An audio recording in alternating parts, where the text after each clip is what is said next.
Hi guys, today we will be talking about the murder of Kayleigh Haywood. In my first podcast, I described it as a story which I later thought of, and that was incorrect. Anyway, Kayleigh was from Ipstock in Leicestershire, in a small village with a population of approximately 6,000 to 7,000 people. Generally, there was a really low crime rate in her village. She lived with her parents and 6 siblings in Mesham. She was family-oriented and bubbly. She had a close-knit small group of friends and big dreams of becoming a hairdresser one day. Like most teenagers, Kayleigh was always on her phone or her iPad. On October 31st, 2015, Kayleigh received a message on Facebook. It said, "Hi, how are you?" The message was from a Luke Harlow. He put himself forward as a professional serial killer on Twitter and used the online name Funtime. He told Kayleigh he was a friend of a friend and lived in the neighbouring village of Ipstock, George Avenue. He continuously told her that she was his princess and she was beautiful and someone who looked like her should have a boyfriend. Here are some actual text messages sent between Luke and Kayleigh. Luke, why hasn't a pretty girl like you got a boyfriend anyways? Emoji and lots of kisses or X's as kisses. Kayleigh, dunno, but I'm not pretty. LOL, lots of kisses again. And he would say, oh yes you are. He would build her up and make her feel very good about herself. If she had a row with one of her siblings, he would take her side. Kayleigh was flattered by the attention and all of the compliments. Luke asked Kayleigh how old she was. She replied that she was 19. He told her that he was 26. Within about 2 to 3 days, Luke realised that Kayleigh wasn't 19 and he confronted her about it. Once he realised she was 15, he would say things like, people can't know we're talking, it has to be our secret. You can't tell anyone, I'll get into trouble. Some more extracts of actual texts between Luke and Kayleigh. Luke, come to mine and we'll have drinks then. Smiling emoji and lots of X's. Kayleigh, yeah okay then. Smiling emoji and lots of X's. Luke, what's your fave drink? I'll make sure I get some. Winking, smiling emoji and a few X's. Basically, within hours of first making contact with Kayleigh, Luke was suggesting that they make plans to meet at his house. He was telling her all the things they'd be able to do if she came around and stayed with him. They'd be eating chocolate and watching movies and drinking alcohol. All of this, which is possibly exciting for a 15-year-old, it's classic predatorial type behaviour from Luke, from the questions relating to the drink, to the fact of, I want to meet you, I want you to come around to my house, I want to ply you with alcohol. In text sent from Luke, he said, I'll be a gentleman and let you have the bed and I'll have the sofa. Lots of X's. Luke, I'll be nice, baby, promise. Smiling emoji and lots of X's. Kayleigh told her mum that she had made plans with one of her friends to stay with her. She didn't tell her mum about Luke Harlow. In fact, he was the one that suggested that she should lie to her parents. On the 13th of November in 2015, at approximately 5:50 p.m, Kayleigh was dropped off by her father in the car park of a local leisure centre where the apparent friend that she told her mum she was staying with was doing swimming lessons. She was seen on the CCTV to walk in through the car park and towards the swimming pool. However, she went to Luke Harlow's house. She took some selfies while she was at his house, and she sent those to friends, but Luke wasn't in them. They showed at that time that she was okay. She was smiling. About lunchtime on the Saturday, Kaylee sent a message to her mum saying, "Can I stay another night?" Her mum, still believing that Kaylee is with her friends, says, "Yeah, that's fine." On the 15th of November 2015, about 9:30 a.m, it was a Sunday morning, and Kaylee's family knew something was wrong. A local builder had found Kaylee's phone in the street. He decided to try and find out who the owner of the phone was. So he rang the last number dialed, and that was one of Kaylee's closest friends. The friend was quite suspicious. Some guy she doesn't know speaking on Kaylee's phone, but he explained the situation, and then the alarm friend phoned Stephen Haywood and told her what was going on. To which Stephanie's response was, I thought Kaylee was with you. What's going on? Why isn't she with you?" And the friend replied, "Well, I haven't seen Kaylee since Thursday. She was never staying with me. What are you talking about?" That was when Stephanie realised that Kaylee wasn't staying with a school friend that weekend, but, in fact, was missing. She picked up the phone and rang the police. Detective Inspector Simon Shuttleworth was one of the senior officers investigating Kaylee's disappearance. Officers went and started to ask Stephanie Haywood questions about where Kaylee should be and where she could be.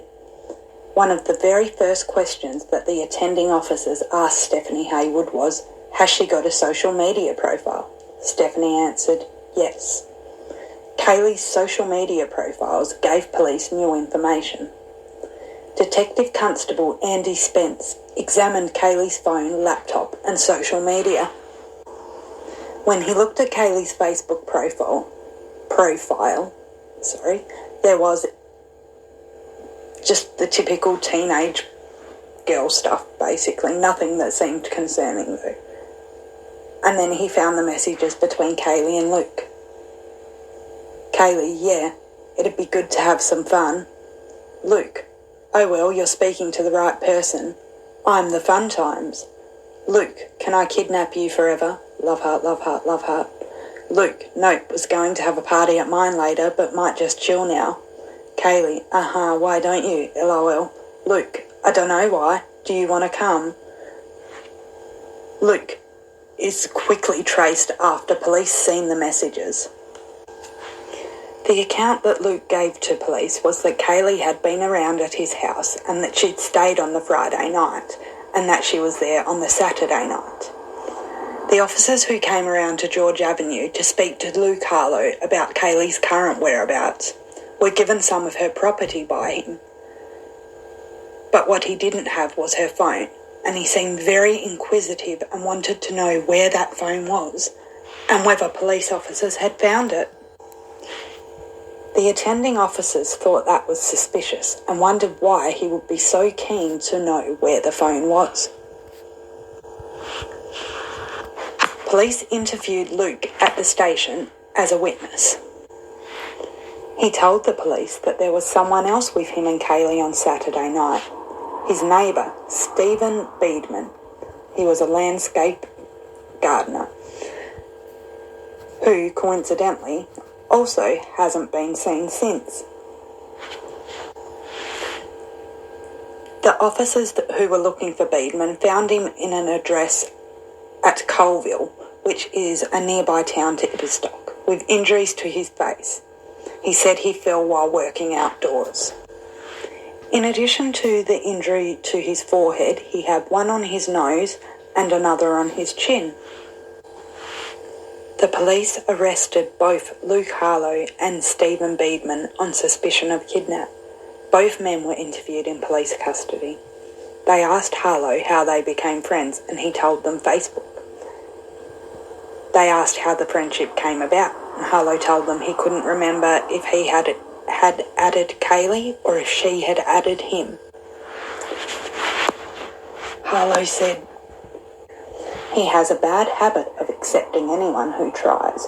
You know what I mean, regardless of whether the name rings a bell or anything. He said he's got like 2,000 odd people on it. He said although he doesn't remember who added who, basically as soon as they were connected on there, they started talking, saying things like, "Hey, how are you?" Harlow claimed that he had went to bed early on the Saturday night, leaving Beadman and Kaylee alone. Beadman, on the other hand, claimed he didn't know where Kaylee was. He said he'd met her about 7:30 or 8 o'clock on the Saturday night. He'd known her about 4 hours, and that was she was extremely drunk, so drunk that he couldn't even have a conversation with her. Beadman said Luke knocked on his door on the Saturday night. He said, "Got a bottle of pop?" Beadman said, "No, why?" Luke said, "'Cause I've got a bird round. I've had a round since Friday. We got wrecked last night, and I've got a bottle of vodka." So basically at this point, both men are pointing the finger at each other. On the 16th of November 2015, the search for Kaylee really ramped up, more than 300 officers. In an area of Parkland near to Harlow's flat, police had their first major breakthrough. I got a phone call very, very early on, as soon as they got here, saying, "Look, we think we found a bra. That's significant here. This is likely to be Kaylee's. You can tell it's not been here long. It's in pristine condition, and it's on top of the undergrowth, behind the fence in the car park." Those were the words of Detective Inspector Simon Shuttleworth.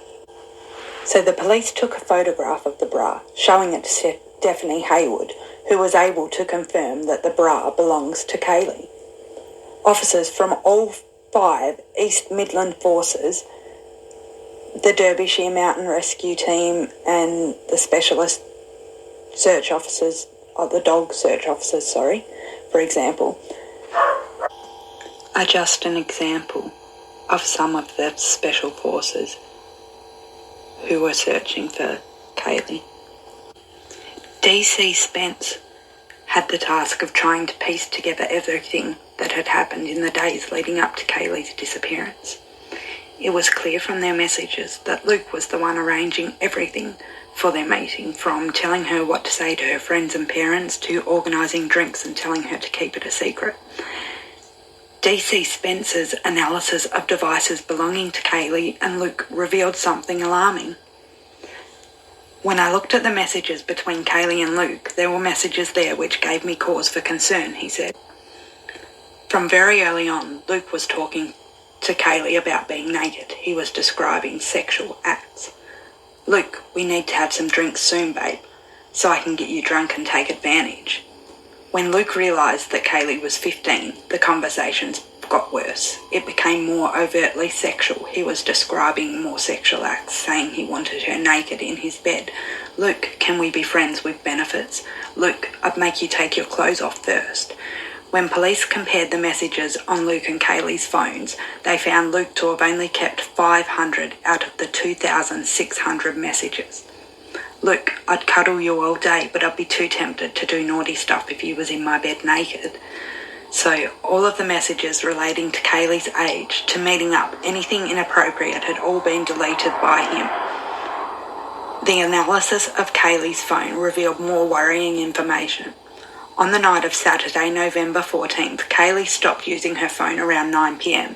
This was really unusual for Kaylee, who usually didn't stop using her phone until around 11:30, 12:30 p.m. Police continued to interview Beadman about Kaylee's whereabouts. Beadman still claimed he didn't know where Kaylee was. So I'm going to wrap up part 1 there, and I will get part 2 done in the next couple of days.